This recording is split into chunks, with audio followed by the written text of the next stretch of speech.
J'avais loué une petite maison sous l'arbre, je me tenais sous l'arbre et je chantais. Et ceux qui passaient sur la route venaient voir une femme qui chantait près de la route. Il y a des fois, ton enfant voit que tu as un rasoir et il veut l'utiliser lui-même. Mais comme tu sais qu'une lame est dangereuse, tu lui dis non, je ne peux pas te le donner. Et tu vois l'enfant, il peut pleurer. Mais si l'enfant pleure, tu l'ignores. Parce que tu sais que si tu lui donnes la lame, il va se faire mal. Alors il y a certaines requêtes qui sont semblables à des lames. Il a renié 3 fois. Et quand le coq a chanté, Pierre s'est rappelé que Seigneur Jésus lui avait dit que tu avais retiré 3 fois. Il a couru. Mais j'aime la façon dont il le reniait.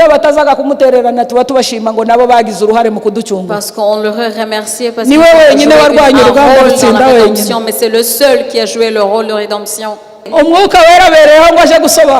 le Saint-Esprit est là pour dire voici ce que la personne veut dire. Il sait ce qui est utile et comment on le dit. Et quelle que soit la façon dont on le dit. Il y a une chanson qui dit quelles que soient les circonstances, même gloire à Jésus. Alléluia. Alléluia. Je suis contente d'être de retour avec vous.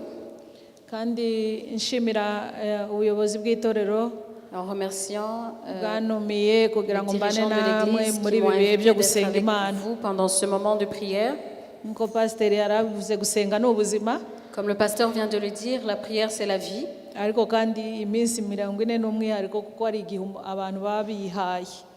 Et pendant les 40 jours, ce sont des jours particuliers que nous dédions à la prière. Et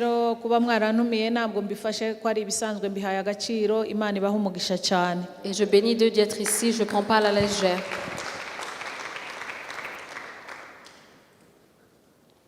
dufatanye gusoma ijambo ry'Imana dusanga mu byakozwe n'intumwa igice cya 2 umurongo wa mbere kugera ku wa 4.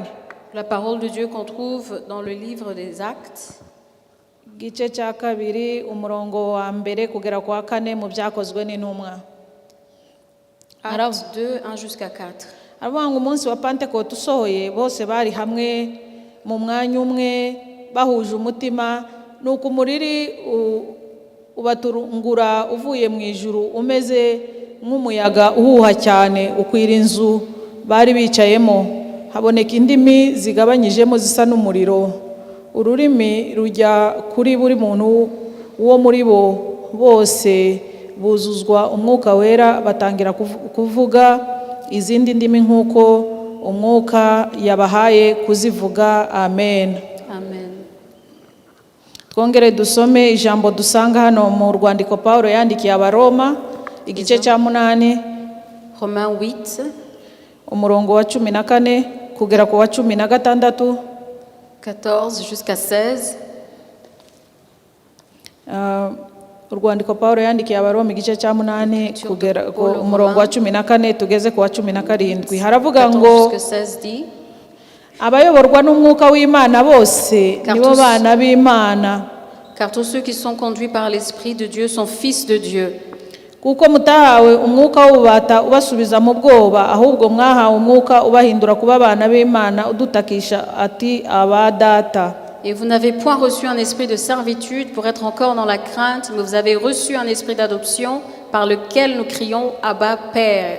Umwuka w'Imana ubwe ahamanya n'umwuka w'abantu wacu yuko turi abana b'Imana. L'Esprit lui-même rend témoignage à notre esprit que nous sommes enfants de Dieu. Kandi ubwo turi abana bayo turi n'abaragwa ndetse turi abaragwa b'Imana turi n'abaraganwa na Kristo niba tubabarana nawe ngo duhanwe ubwiza nawe. Or si nous sommes enfants de Dieu, nous sommes aussi héritiers de Dieu et co-héritiers de Christ, si toutefois nous souffrons avec lui afin d'être glorifiés avec lui. Amen. Amen. Amen.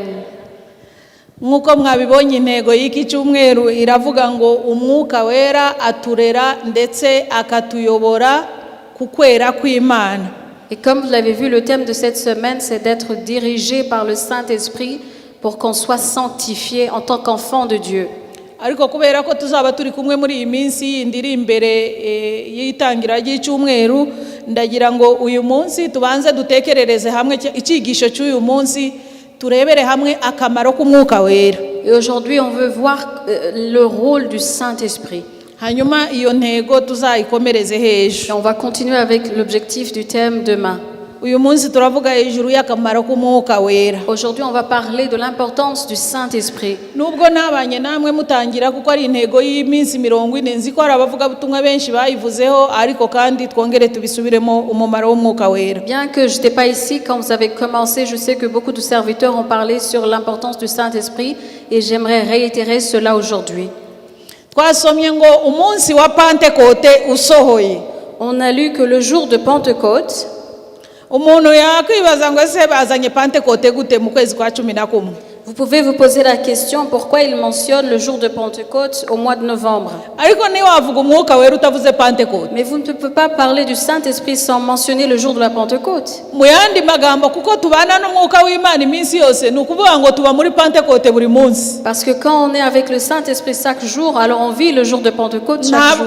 Ntabwo ari Pentekote yindi igiterane tujya dukora mu kwezi kwa 5 cyangwa kwa 6, ahubwo Pentekote ni umwuka wera tubana nawe buri munsi. C'est pas les festivités de jour de Pentecôte qu'on célèbre au mois de mai et juin, mais c'est le Saint-Esprit chaque jour. Mu byakozwe n'intumwa yavuze ngo uwo munsi usohoye bose bari hamwe.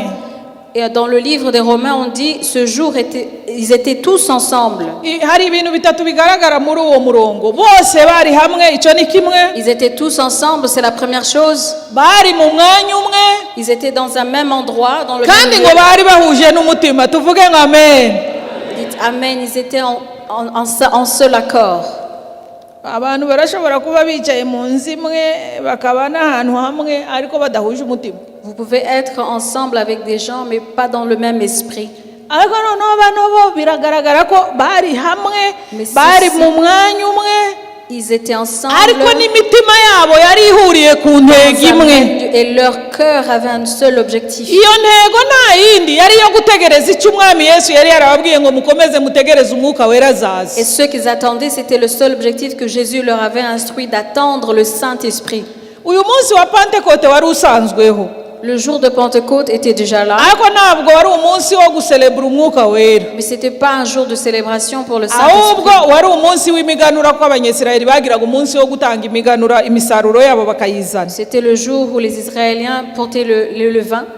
Ako kandi kuri uwo munsi wo gutanga imiganura wa Pentekote bajyaga baselebra n'icyo bajyaga bagira umunsi mukuru w'amategeko, kwizihiza amategeko bahawe na Mose. C'est juste remplir les lois que Moïse leur avait instruites.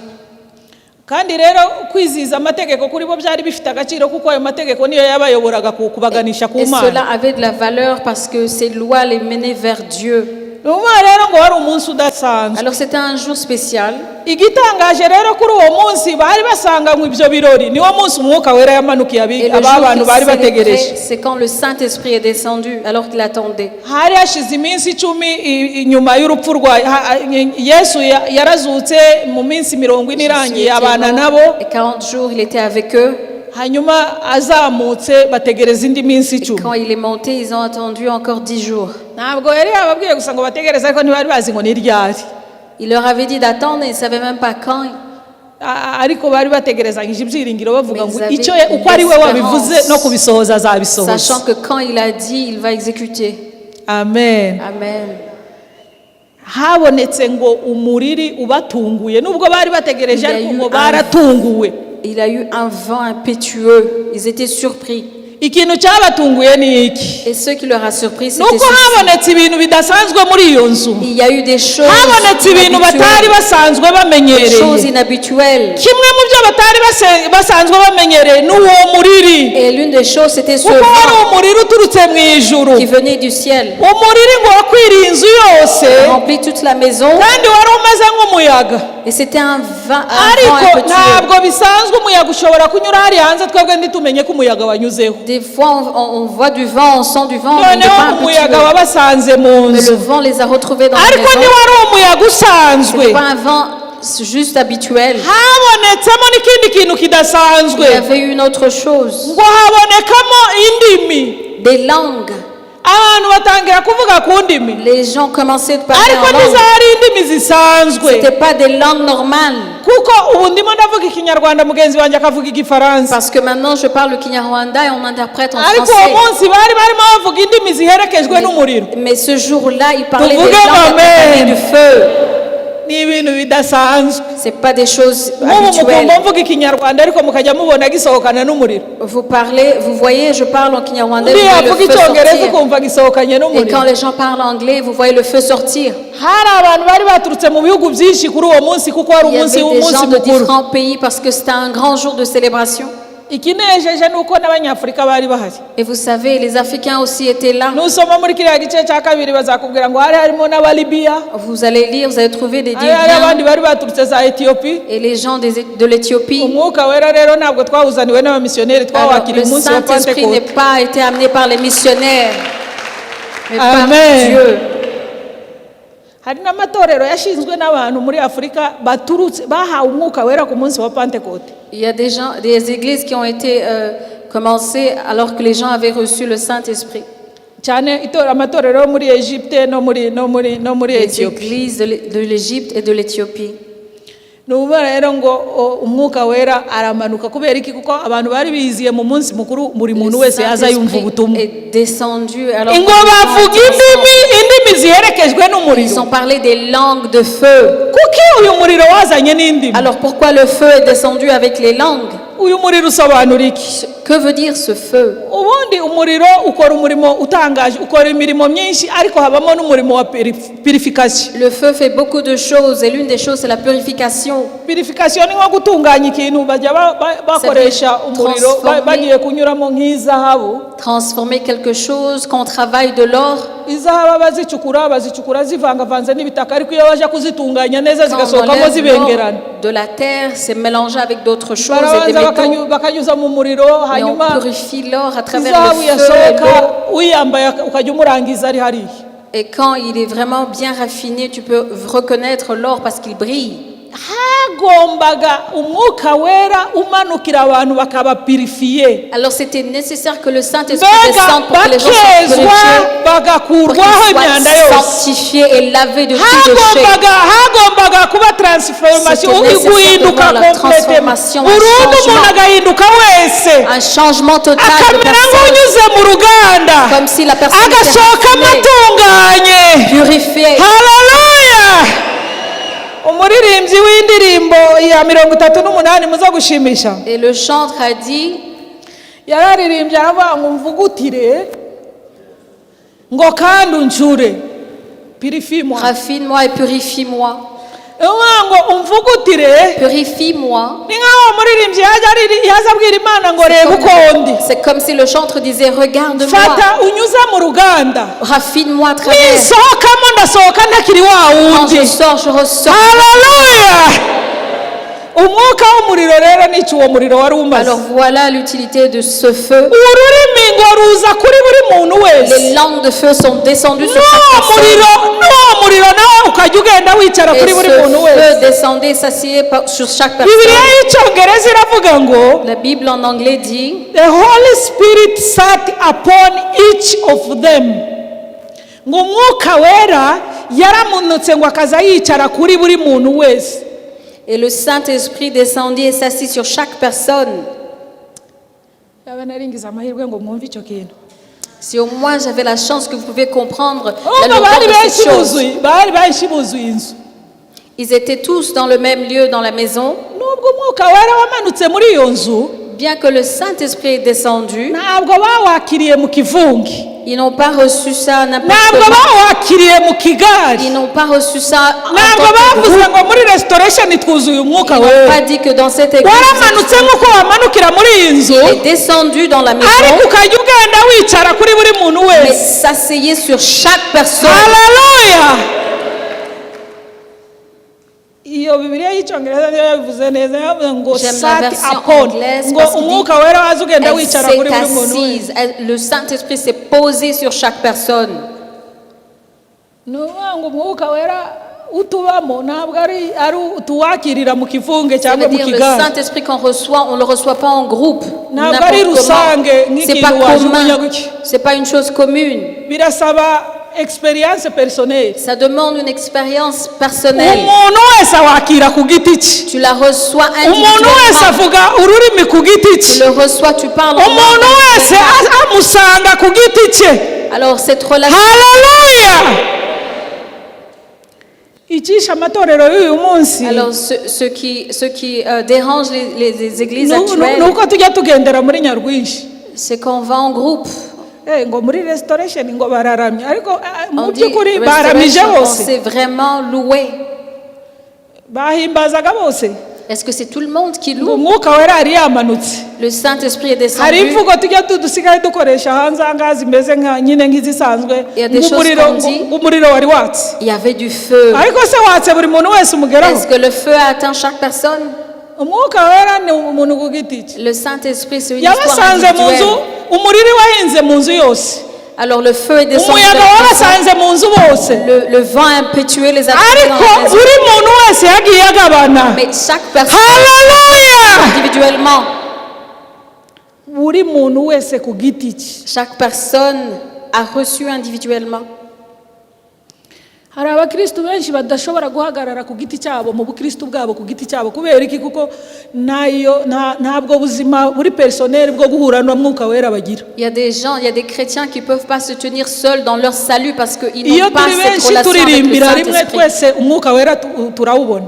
Quand on chante en groupe, on reçoit iyo tous, turi on benshi sent le dukorera imana Saint-Esprit. twese hamwe ubona bigenda. Quand on sert en tant que groupe, ariko les choses umuntu sont bien wenyine faites. iriya hirya ku giti cye Mais quand tu es seul, sinzi nimba bibaho. je ne sais pas si ça t'arrive. bituruka kuki bituruka kuri experience ubu buzima bwo guhura na mwuka wera ku Et vous giti savez cyawe. pourquoi? Parce que cette vie de Saint-Esprit n'existe pas. icyama ngo iminsi Alors, 40 Je souhaite vraiment que pendant ces 40 jours de prière, yo et muri jeûne, uyu mwaka cette année, haleluya Amen, ntibabere isanzwe que ce soit des jours spéciaux, buri muntu wese ku giti cye. que chaque personne izi individuellement, mbaraga muvuga ngo ni imbaraga ndengakamere que nk'uko cette intego y'umwaka puissance surnaturelle dont on parle, imbaraga zidasanzwe cette puissance inhabituelle, ntizizaba izo muri rusange ne soit pas une chose de groupe, zizaba imbaraga umuntu yakiriye ku giti cye que chaque personne zizaba reçoit, imbaraga uhuye nazo ku giti cyawe. chaque personne reçoit. umunsi sawuli yari agiye i damasiko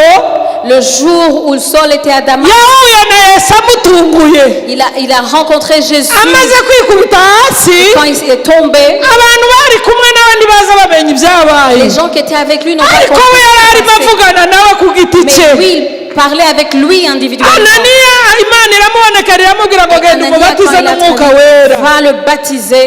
asanga sawuli aho yari ari mu Il a nzu retrouvé Saul yari où kumwe il n'abo était, bari kumwe nabo bajya mu avec rugendo les autres qu'ils avaient ariko voyagé ntibaza ensemble. bamenya ibyabaye Ils ne savaient pas ce qui se kuko umwuka wera yagombaga guhura nawe ni sawuli parce que le abari aho Saint-Esprit, ntibawakiriye kuko ntabwo ari bo wari ugendereye. les autres ne l'ont pas reçu. umwuka wera ntabwo ari rusange gutya gusa Alors le Saint-Esprit n'est pas une agomba chose commune. kuza akakugeramo. Il doit venir en mbese toi. nawe yakugezemo Est-ce qu'il est en mbese toi? nawe yakwinjiyemo. Est-ce qu'il est entré en haleluya indimi zaka umuriro. des langues de feu? abari hanze bibereye muri fete bamenya ko hari ibintu Et bidasanzwe ceux qui bibaye. étaient dehors dans la fête, ils ont su qu'il y avait des choses inhabituelles dans la maison. ngo batangiye kuvuga baravuga batese bariya abantu banywereye he. Et quand ils parlaient, ils ont regardé, ils se sont dit, est-ce qu'ils ont bu? Croyant qu'ils étaient enivrés. ikibazo tugira ni uko tujya turangiza n'ibyo byose abantu ntibamenye ko hari n'icyabaye. Le problème, c'est que quand on termine toutes ces choses, les gens n'arrivent pas à reconnaître le changement. iyaba twasengaga Si on priait, iyaba twabaga mu nzu y'imana nk'uko tuyibamo si on était dans la maison de Dieu comme on l'est, ngo tuvemo twahuye n'umwuka wera et quand on sort en étant abari hariya nyabugogo en babimenye. relation ou avant rencontré Jésus, kubera iki ko Saint-Esprit, usohokana ubundi bwiza budasanzwe. Les gens de dehors l'auraient reconnu. On sort avec une autre puissance, des autres langues, un autre langage. Quand les Israéliens remarquaient Moïse sur la montagne, ils le voyaient alors qu'il avait rencontré Dieu. Et quand il descendait, il se couvait le visage, alors qu'il n'était pas même monté en prière. Imagine.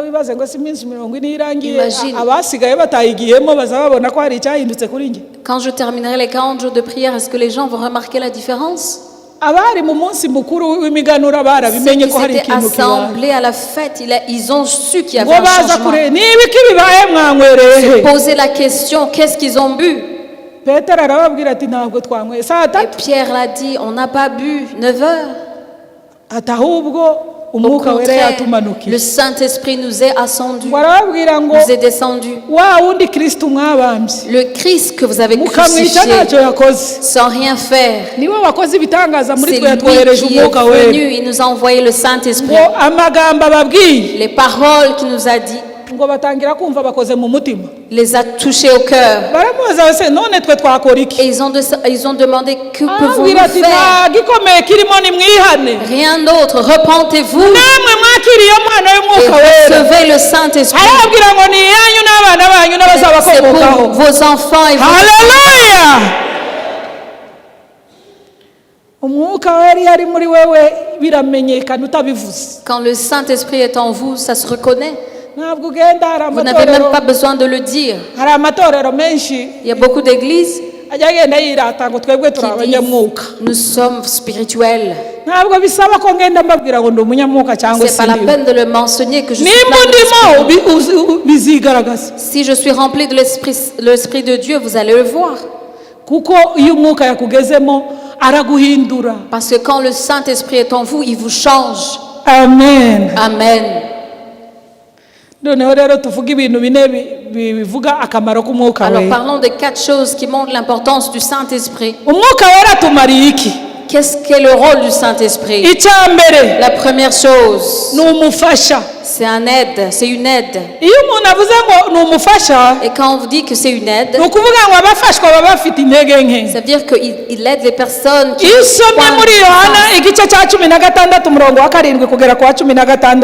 Quand vous disiez dans le livre de Jean 16, Jésus dit à ses apôtres, aux disciples, je parle de la première chose que je vais faire, il vous convaincra de votre péché. On va parler ça demain. Et la deuxième chose, il vous rappellera toutes choses. Je vous ai enseigné beaucoup de choses. Vous pouvez les oublier. Mais quand le Saint-Esprit vous rappellera toutes choses. J'imagine que c'est le Saint-Esprit qui les a aidés à écrire ces écritures. Parce que Jésus n'a pas fait des miracles et leur a demandé d'écrire. Mais le Saint-Esprit leur a rappelé ces choses. Ils ont commencé à écrire. Et le jour de la Pentecôte, j'imagine que Pierre aussi les a rappelé ces choses. La troisième chose, il vous dira les choses à venir. Il vous annoncera les choses à venir. Le chemin à prendre. Vous n'allez pas partir sans objectif. Parce qu'il vous dira les choses. Amen. Et la quatrième chose, il vous fortifiera. Vous savez, c'est notre...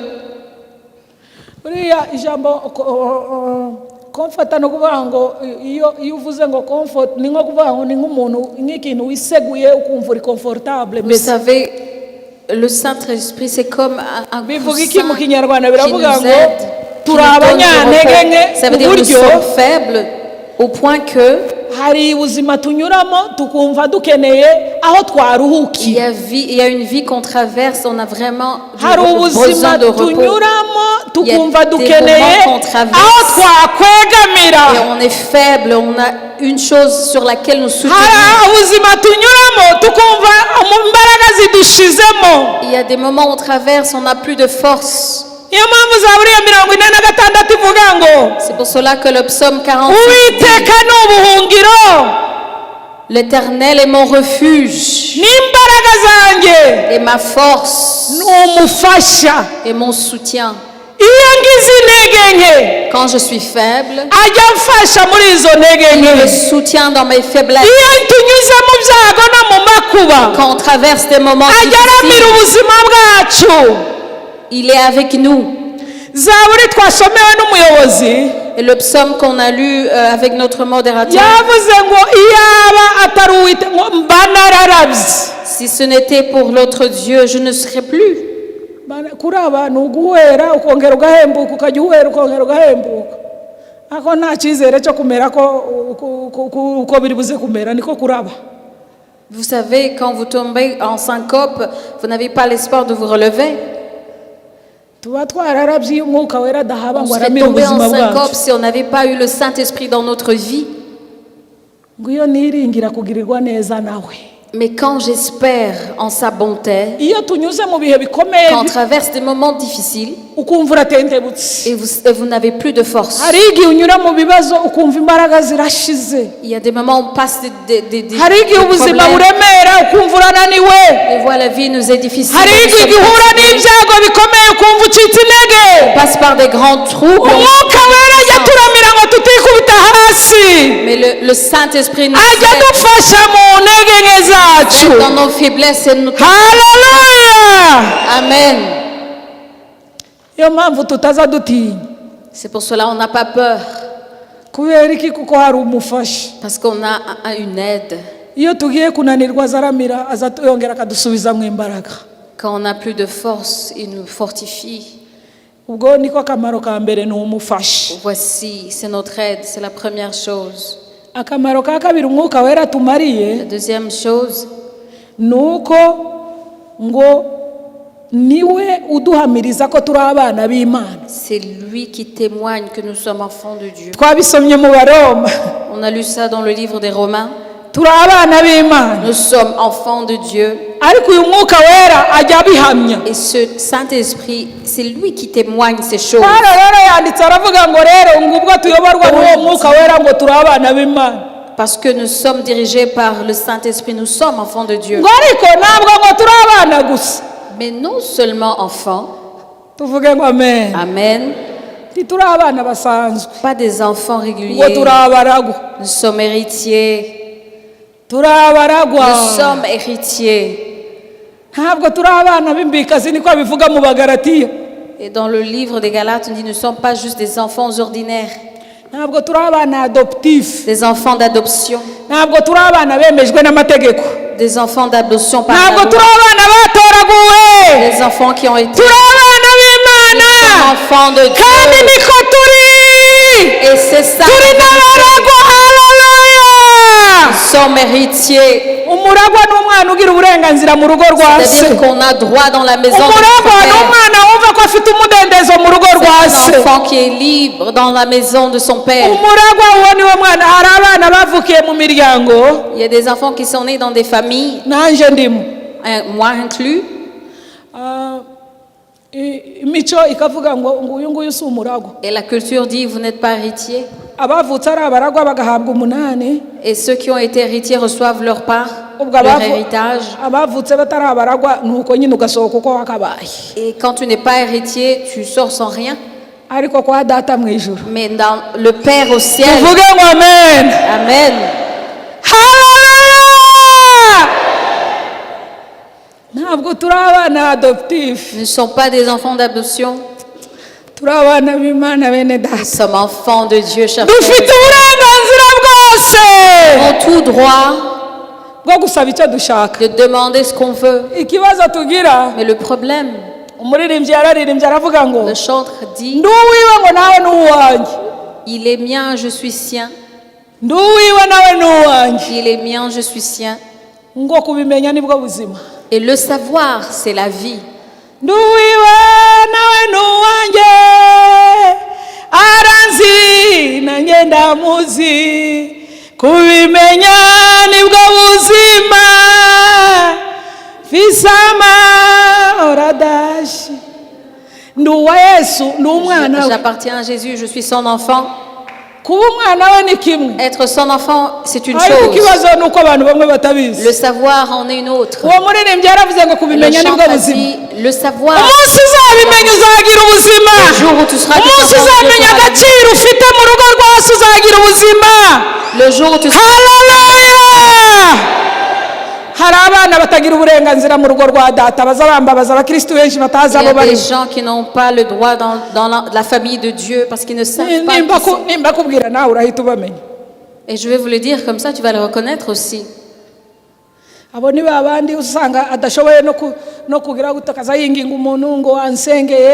disent aux gens, prie pour moi, s'il te plaît, prie pour moi. Pasteur, si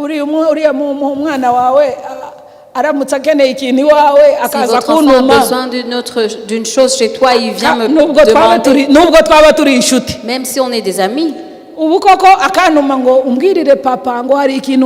Imagine, votre enfant vient vers moi pour me dire, dis à papa que j'ai besoin de cette chose. Est-ce normal si c'est ton enfant? Voilà comment nous sommes devant notre Dieu. On a des droits devant notre Père. Mais il y a certains qui sont pas, ils se disent qu'ils n'ont pas le droit de venir chez leur Père. Alors ils envoient les autres.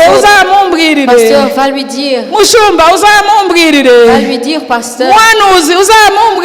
Prophète, va lui dire. Parce que tu connais pas tes droits. Tu connais pas ton Père. Si tu sais, si tu connais ta valeur, si tu savais que tu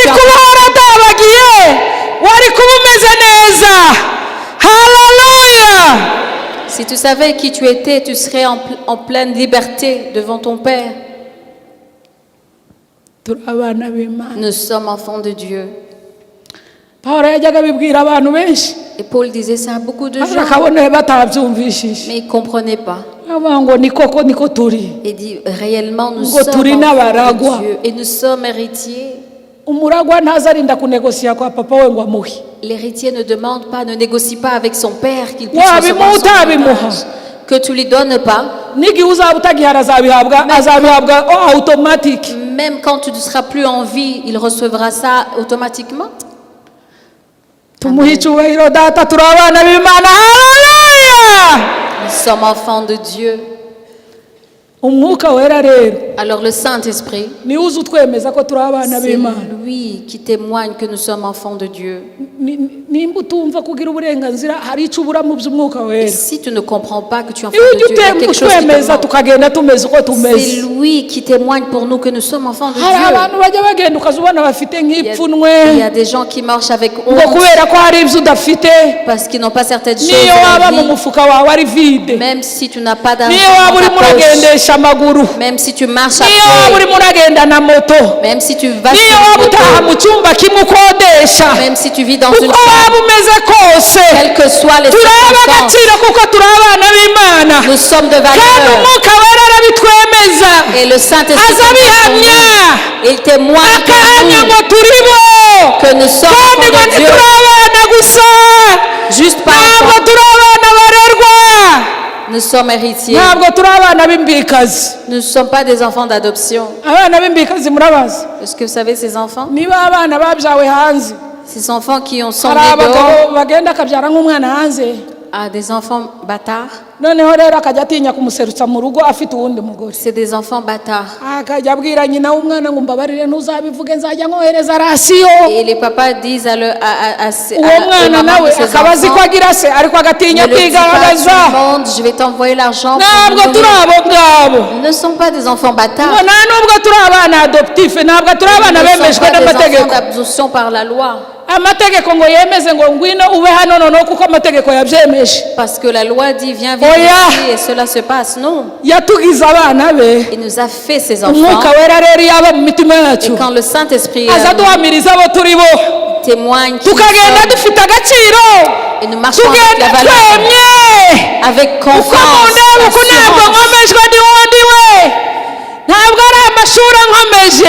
c'est pas mes études, c'est pas mes origines, c'est pas mes positions, la valeur en moi, c'est parce que je connais.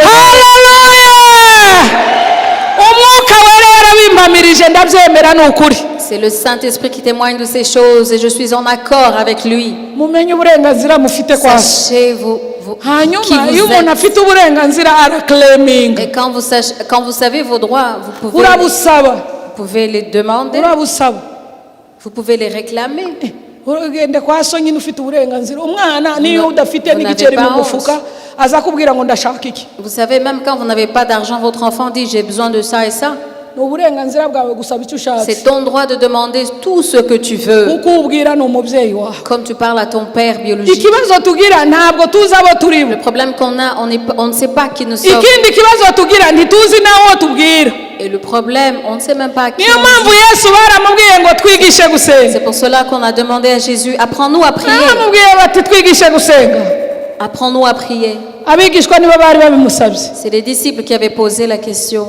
Ntabwo yabigishije the how ariko ntabwo yabigishije uburyo bwo gusenga ahubwo yababwiye content ibigomba kuba biri mu isengesho. Il ne leur a pas dit comment prier, il leur a dit le contenu de la prière. Parce que si il leur avait dit comment prier, il leur a dit il faut prier à genoux ou debout. Il leur a dit voici ce qui doit être dans vos prières. La première chose, quand vous priez, dites ceci: notre Père qui est aux cieux. En d'autres mots, quand vous priez, avant de dire vos requêtes, reconnaissez à qui vous parlez. Reconnaissez la relation. Reconnais que c'est ton Père.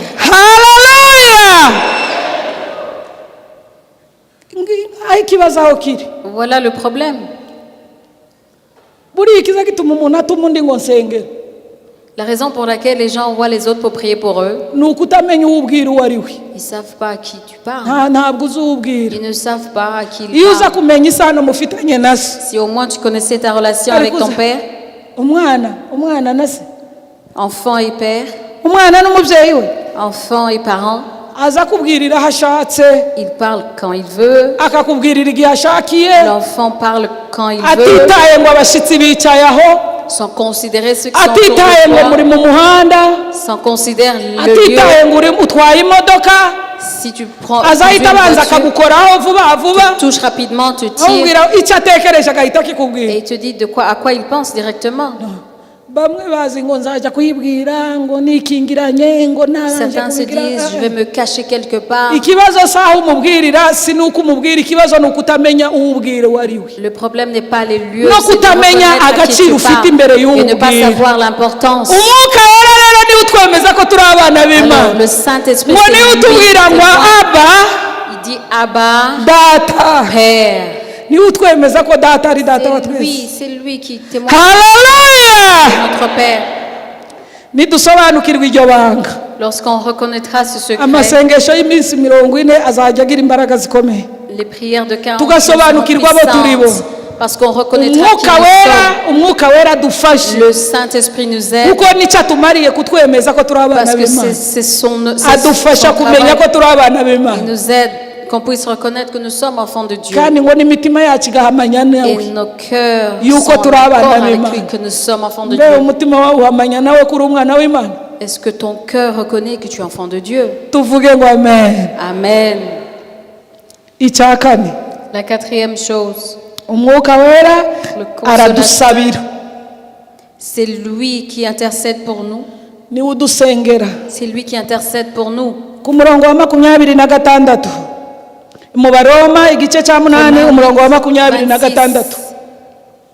Haravuga ngo uko ni kumwuka wera dufasha mu ntege nke zacu ngo kuko tutazi gusenga uko dukwiriye gusenga ngo ari kumwuka wera ubwe ngo ajya dusabira ngo akatunihira n'imene hitavugwa. De même aussi l'Esprit nous aide dans notre faiblesse car nous ne savons pas ce qu'il nous convient de demander dans nos prières, mais l'Esprit lui-même intercède par des soupirs inexprimables.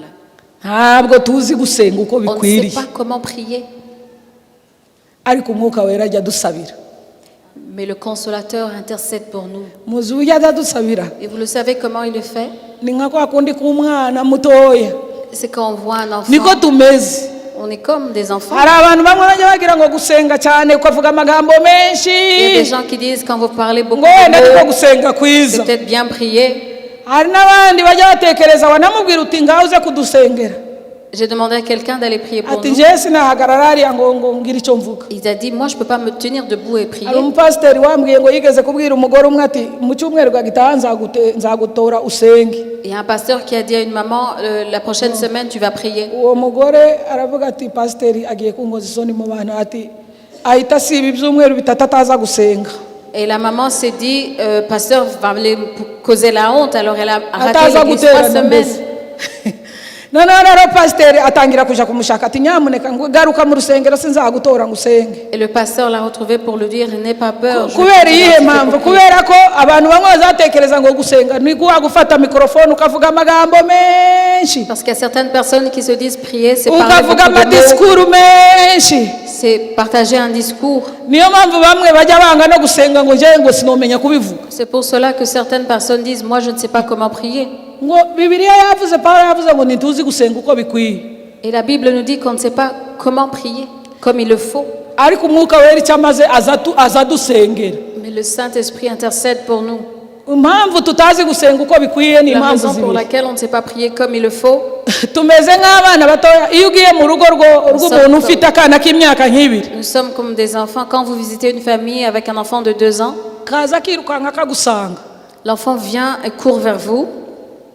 agatangira kukubwira ibintu byinshi ntiwumve kuko utamenyereye ururimi rwe. Et commence à te dire beaucoup de choses, mais comme vous ne comprenez pas le langage de l'enfant, vous n'arrivez pas à comprendre. Ariko iyo hari umubyeyi uri aho hafi Mais quand son parent, sa maman azatangira kugusobanurira arrive à akakubwira interpréter, ngo arimo arakubwira gutya il te dit ceci et cela. wowe umushyitsi nduzi ururimi rw'uyu mwana. Et toi, en tant que visiteur, tu n'arrives Ariko pas à ababyeyi biwe comprendre. bazi amagambo yose uko aza yacurika akayacura byose barayazi. Mais ses parents connaissent son Bakajya bakubwira langage. ngo arimo aragusaba iki. Et il te dit, Arimo cet enfant arakubwira demande gutya. cela, il te dit ceci. Ntabwo tuzi gusenga uko bikwiye. On ne sait pas comment il prie. Birashoboka ko imbere y'Imana tumeze nk'abana b'ibitambambuga batazi kuvuga. C'est possible que devant Dieu, nous Ariko sommes umwuka wera semblables. azahagarara abari aho ngaho Mais le Saint-Esprit est juste akabwira là. akavuga ngo uko yari agiye kuvuga gutya Et ajya dusengera. il intercède pour nous. Haleluya. Amen. Ajya dusengera Il prie pour nous. agasobanura. Et il interprète pour nous. Ikindi kandi cya kabiri nari mvuze Autre chose, la deuxième chose, ntituzi muri rya sengesho Yesu yigishije yaravuze Dans la mu magambo prière, yavuze mu bigize isengesho hari pendant la havuga ngo prière, il a dit ubushake bwawe buze. que ta volonté soit faite. Ni ukuvuga ntituzaze dusenga dukurikije ibyo dushaka Nous ne prions pas selon notre volonté, kuko buriya hari ibintu bimwe dushaka parce qu'il y a certaines choses qu'on désire ariko ku Mana wenda bidakenewe cyane qui ne sont pas utiles devant Dieu. cyangwa wenda Imana ibona bizaguteza ikibazo. Peut-être Dieu voit que cela va te poser des problèmes.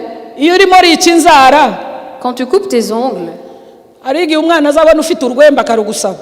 il y a des fois, ton enfant voit que tu as un rasoir et il veut l'utiliser ariko lui-même. kubera ko uzi ko Une urwembe lame. ruri buze kumukata Mais comme tu sais qu'une lame est dangereuse, uzi uhita umubwira ngo ntarwo nguhaye tu lui dis non, je ne peux pas te le donner. akaba n'ubwo arira akihenangura. Et tu vois, l'enfant, il peut pleurer. Ariko jusqu'au niyo bout. yarira akihenangura Mais si uramwihorera l'enfant pleure, tu l'ignores. kuko uzi ko numusaba numuheza urwembe arikata. Parce que tu sais que si tu lui donnes la lame, il va se Hari faire ibintu mal. bimwe tuzadusengera bimeze nko gusaba Alors urwembe. il y a certaines requêtes qui sont semblables à des lames. Na rero kuko ntituzi ubushake Et bw'Imana. comme on ne sait pas la volonté de Dieu, Imana ni umubyeyi wacu izi bidufitiye Dieu, umumaro notre Père, il sait ce qui est izi utile. bizatuba hejo. Il sait de le don. Hari ibyo usengera bidafite icyo bimaze Il y a des choses pour qui ikicecekera ikakwihorera nk'umwana usabye urwembe. et il t'attend. Niyo mpamvu Pour cela, Jésus a dit, quand vous priez, dites que ta volonté soit faite. Alors, comme on ne sait pas la volonté de Dieu, le Saint-Esprit intercède pour nous pour que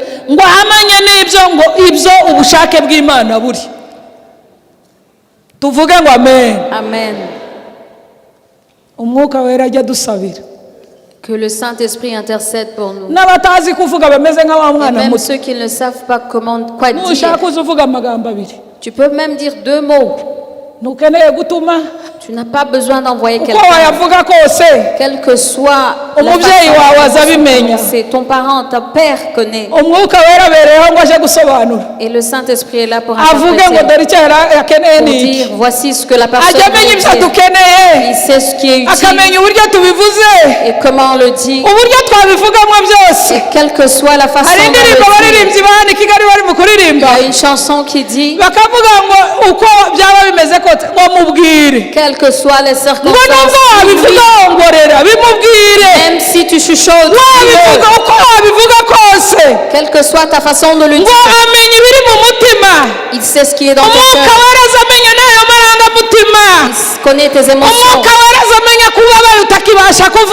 Il sait que tu souffres. Il sait si tu es comme Anne. Anne était souffrante, elle ne pouvait même pas parler. Elle bougeait les lèvres seulement sans pouvoir chuchoter les mots ou parler. Alors, quelle que soit la façon de le dire, si tu vas juste bouger les lèvres, si tu vas chuchoter, si tu vas crier, quelle que soit la façon de faire, tu parles au Père et le Saint-Esprit t'aide. Amen. Que Dieu nous bénisse. Que Dieu bénisse sa parole pour que nous puissions savoir qui nous sommes.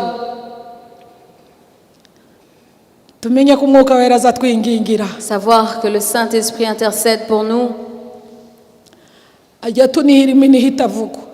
Et il exprime des soupirs. Il dit ce qu'on n'arrive pas à dire. Il intercède pour nous devant Dieu. Il prie pour nous. Alors, reconnaissez qui vous êtes. Que Dieu est votre Père et vous êtes ses enfants. Et que le Saint-Esprit nous aide. C'est notre aide. C'est lui qui témoigne que nous sommes enfants de Dieu. Et il intercède pour nous. Amen. Amen. C'est lui qui enlève la peur en nous. C'est lui qui nous donne l'assurance. Les hommes qui ont suivi Jésus, ils avaient eu peur. Mais ils avaient promis de ne pas le laisser. Même Pierre, il a dit, les autres pourraient te laisser, mais moi je ne peux pas. Mais le combat de la rédemption n'était pas simple. Et quand ils ont capturé Jésus, ils se sont dit, ils vont nous faire la même chose. Ils ont tous fui. Il n'y avait personne. Et Pierre l'a renié. Il a marché, il s'est étiré. Et le matin, quand on l'a devant le juge, Pierre était là. Et quand on a commencé à le accuser, Pierre était là. Et mais toi aussi, tu as marché avec lui. Et Pierre, il a eu peur, il a été rempli de peur. Il avait oublié ce qu'il avait dit à Jésus, moi je ne pourrais pas partir. Je vais rester avec toi.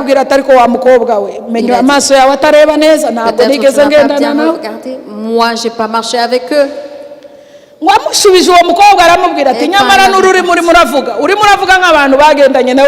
fille lui a dit, tu parles comme ceux, les hommes de Galilée. Et Pierre l'a renié encore une fois. Il a renié 3 fois. Isaki bitse yibuka ko Yesu yamubwiye ati wewe uzanyihakana inshuro le gatatu. coq a chanté, Pierre s'est rappelé que Seigneur Jésus Wahindukira avait dit que yihuta tu avais menti asubirayo. 3 fois. Il a couru. Ariko njya nkunda ko bamutereranye. Mais j'aime la façon dont il le reniait. Iyo batazaga kumutererana tuba tubashima ngo nabo bagize uruhare mu kuducunga. Parce qu'on le remerciait parce Ni qu'il wewe a wenyine joué warwanye un urugamba rôle dans rutsinda la wenyine. rédemption, mais c'est le seul qui a joué le rôle de rédemption. Bari buzuye ubwoba. Ils étaient remplis de peur. Ntibanageze hanze ngo bagende biyerekana. Ils ne se sont même pas montrés en sortant. N'umunsi Yesu azuka yasanze bakinze inzu ba dadi. Et même quand Jésus Bazaga est bakingana ku ressuscité, manywa. ils étaient enfermés dans une maison, même pendant la journée. Uretse abagore bagiye bitwikiriye akajuru. Seules les femmes qui se sont couvertes sont sorties le soir. Baramubonye bamukubita hasi. Ils l'ont vu quand Umusaraba le jeté gwanya par nawe terre, quand baramurebaga. il s'est battu Bamwambika avec ikamba baramurebaga. avec la couronne, Bamumanika igorigota abagore bari bahagaze aho barira. avec la couronne des épines qu'on Ariko l'a mis sur. kugeza naho bamushize mu mva bararebaga. Ils l'ont vu No mu gitondo cyo ku cyumweru barazindutse. jusque quand. Ayo nandi makuru. Ariko abandi bari bafite ubwoba. Mais il y avait les autres qui étaient remplis de peur. Bikingiranye. Ils étaient enfermés dans une maison. Umwuka waramaze kubageramo. Et quand le Saint-Esprit Wa est munsi yabasanze muri iyo nzu. descendu, le jour où il les a retrouvés dans cette Ntibabaye maison, bagikinga. ils n'ont plus fermé. Umwuka wera ajya tumara ubwoba. Et le Saint-Esprit enlève Ajya la duha peur, gutinyuka. donne l'assurance, Ajya duha gushira amanga. donne l'assurance. Haleluya. Petero wa mugabo wamwihakanye imbere y'akana k'agakobwa. Et ce Pierre qui l'a renié devant Umwuka Dieu, wera yamugezemo. quand le Saint-Esprit est descendu sur Ahagarara lui, hanze mu ruhame. il est parti en public. Aravuga ngo bagabo bene data. Il dit, chers frères, Ntabwo twanyweye. on n'est pas sous Wundi Yesu w'i Nazareti. cet homme, Uwo mwasuzuguye. celui que vous avez Uwo nié, mwagiriye nabi. celui que vous avez Yaduhaye izindi fait mbaraga. souffrir, nous a donné une autre puissance. Baratinyuka baragenda. Ils se sont remplis de puissance. Batangira et kugenda d'assurance. bahamya Yerusalemu. Ils sont partis en Barambuka bagera i Samariya. jusqu'en Samarie, Bagera ahantu henshi. jusqu'à d'autres endroits. Iyo nkuru yabo iragenda igera n'i Kigali natwe Et turimo cette turayivuga uyu nouvelle est munsi. partie jusqu'ici à Kigali. Haleluya. Amen. Azamara ubwoba n'imbere Il y'abagushinja. enlève la peur même devant ceux qui t'accusent. Petero yajyaga agera imbere y'abamushinja. Et quand Pierre se tenait devant les accusateurs, Yihakane Yesu nga kwa kundi yihakanye. il n'a pas renié Jésus. Pawulo we yarahageze bagiye kumushinja imbere y'urukiko rw'abaroma. Et quand Paul a été accusé devant la cour des Romains, Bakamubwira ibirego byose. on lui a dit toutes ses fautes. Yarangiza akababwira ngo none ngaho Il a isobanure. dit, expliquant, lui demandait de s'expliquer. Kandi yari umunyamategeko. Et lui aussi, c'était Yari un azi juge. kwisobanura neza Il nk'umunyamategeko. connaissait la loi, il savait comment s'expliquer. Ariko agahita avuga ati mbonye akanya ko kubwiriza aba bari muri uru rukiko. Mais il trouvait ça comme une opportunité de prêcher pour ceux qui Akababwira ngo étaient nari ngiye i dans la cour. Damasiko J'allais à Damas ngo mpura nawe. et je l'ai rencontré. Tuvuge ngo amen. Amen. Ntabwo nkiri wa wundi. Je ne suis plus le même. Najyaga ngenda ndenganya itorero. J'allais en persécutant Nagendaga l'église. mvuga Yesu nabi. J'allais en parlant Ubu mal de ni jewe Jésus. muhamya. Et moi je suis témoin. We yarambonekeye. Il m'a apparu. Imana imamuzuye mu bapfuye. Il a ressuscité les Nanjye morts. yarambonekeye. Et moi aussi il m'a Ati apparu. nibyo nibyo ngenda mvuga. Et voici ce que je dis. None se ukuri isobanuye Pawulo. Est-ce que ça c'est une explication, Paul? Nibyo nari mfite ahubwo ndajuriye munjane mu rundi rukiko. Voilà, j'aimerais être aussi emmené à une autre cour. Bakamujana mu rundi rukiko. Et on amené dans une autre cour. Bamugezeyo uti ngahe dore ibyo bakurega. Et on lui demandait, alors explique-toi. Isobanurire. Explique-toi. Ati nari ngiye i Damasiko mpura nawe. Il disait, moi j'allais à Damas. Ntabwo bano mu rukiko barahamyaga. Il n'avait pas peur, même dans la Umwuka cour, wera yakugezemo. même en justice. Haleluya. Quand vous avez le Saint-Esprit, vous n'avez plus peur. Nta soni zo kumuhamya. Il n'avait pas honte de témoigner de Jésus. Nta soni. Il n'avait pas honte. Igihe kimwe nazaga njya kubwiriza i Kayonza. Un jour, j'allais prêcher à Noneho Kayonza. rero nta rusengero twahagiraga. On n'avait pas une église. Nkahagarara munsi y'igiti nari narakodesheje inzira iruhande rw'igiti ngahagarara munsi y'icyo. J'avais loué une petite maison sous l'arbre. Je me Ngatera tenais sous l'arbre. indirimbo nkiri mutoya nkaririmba. Et je chantais. Nkaririmba bari ku muhanda wa kaburimbo Et je bakaza kureba chantais, umugore et wasaze Et ceux qui passaient sur la route venaient voir uzuririmba une iruhande femme rwa fauve kaburimbo. qui chantait près de la route. Et quand ils étaient nombreux à venir m'entendre, et j'ouvrais la Bible pour lire. Et maintenant, il y a une église. Une femme licenciée qui chante au bord de la route. Et quand j'arrivais à la gare, et j'avais un signe de pasteur sur mon habit. Et on disait, voilà la femme qui chante au bord de la route.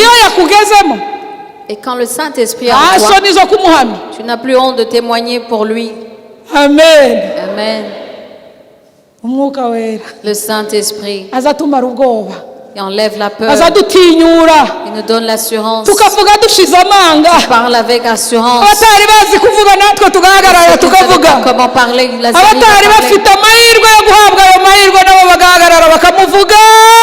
et ceux qui n'avaient pas l'opportunité de témoigner.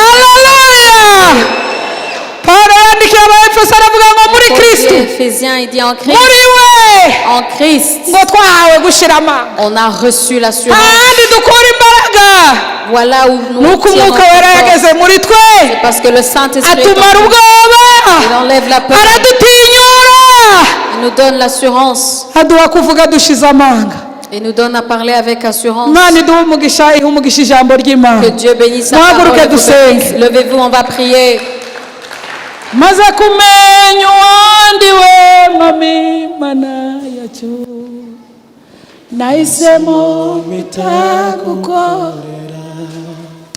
haba mu byago mu byangwa nijoro mu ntambara mu mvura ndetse no mu mwijima imbabazi zawe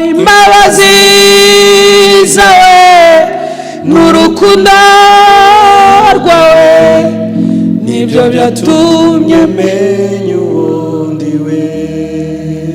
Imbabazi zawe n'urukundo rwawe nibyo byatumye menya uwundi we. Mwami Yesu, tugushimiye ko tuzi abo turi bo.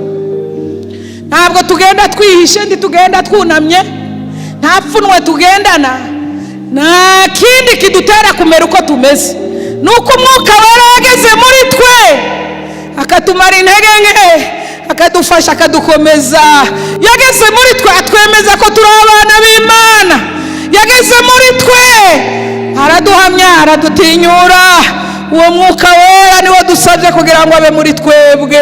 Tumenye abo turi bo, tumenye agaciro kabo turi bo, tumenye ko turi abawe nawe uri uwacu. Ushimwe kutuzi kandi uzi n'amazina yacu. Sabiye umugisha ijambo ryawe Mwami, kugira ngo Umwuka Wera riherekeze, rigere mu mitima yacu, ryera imbuto zikwiye. Haleluya. Mwuka Wera, turagusabye ngo imitima yacu yakiriye ijambo yongere ihemburwe nawe. Wa mwuka wageze kubigishwa, wa mwuka wamanutse muri ya nzu, abantu bose bakavuga ku ndimi, wa wundi wicaye kuri buri muntu wese. Mwami Yesu, turagusabye ngo tugire personal experience, duhure nawe ku buryo bw'umwihariko. Mwuka Wera wihishurira imitima yacu, twongere tukumve, tukubone, ko niko tukwinginze. Mwuka Wera, ushimwe kubana natwe, ushimwe kuba muri twe, ushimwe kuzikorana natwe. Cyubahiro ni cyawe Mwami Yesu. Ganiriza imitima yacu, umugisha abantu bose babonetse imbere yawe, umugisha itorero, umugisha imiryango yacu, umugisha abana bacu, umugisha igihugu cyacu. Bénis notre pays. Mana, uduha amahoro yawe. Seigneur, donne-nous ta paix. Mwuka Wera ategeke, que le Saint-Esprit règne, abe ku bwoko bwawe, qu'il soit sur ton peuple, abe muri iki gihugu, dans ce pays, abe mu matorero, dans nos églises, abe muri twebwe, en nous, ategeke kandi aganze. qu'il règne et qu'il domine. Urakoze kuko wumva gusenga kwacu. Merci parce que tu écoutes nos Cyubahiro n'ikuzo n'impundu n'ibyawe, toute gloire were none ukageza iteka ryose. Aujourd'hui et à jamais. Amen. Amen.